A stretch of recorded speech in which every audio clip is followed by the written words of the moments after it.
আজ কিছু বড় বড় সেলিব্রিটিদের নিয়ে খেলা হবে।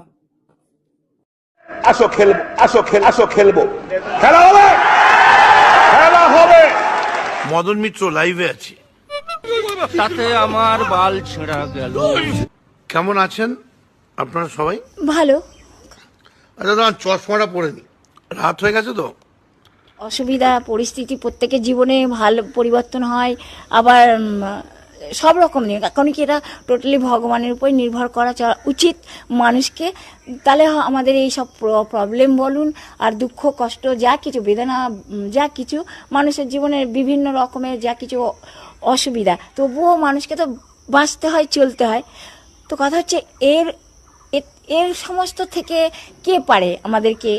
মদন মিত্র আরে বস ভালো তো? বহুদিন পর। অসাধারণ কথা বলতে চাইছি। আমার সঙ্গে এই মুহূর্তে দুজন, তার মধ্যে একজন খুব বিখ্যাত লোক, ও সেলিব্রিটি হয়ে গেছে। महबूब मेरे महबूब मेरे महबूब मेरे महबूब मेरे।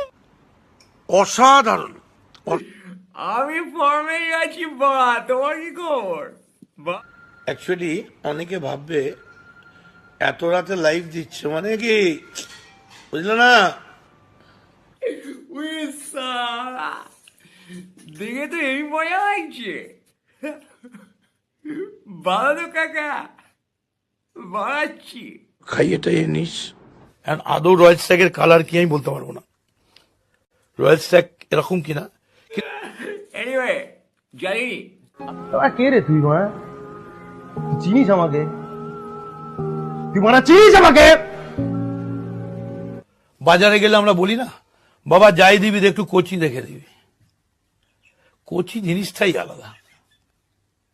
তুমি দেখবে পাকা আম যেমন মানুষ খায়, কিন্তু কচি আমের ভাও কিন্তু ডিমান্ড অনেক বেশি। কারণ কচি আম দেখতেও সুন্দর, মানে সাইজটাও ভালো, মানে সবকিছু মিলেই যেন কচি আমের। বেশি আলবাল বকলে না কানের গোড়ায় একটা থাবড়া মার। আমায় গালাগাল দেওয়া মানে নিজের পিতৃপুরুষকে গালাগাল।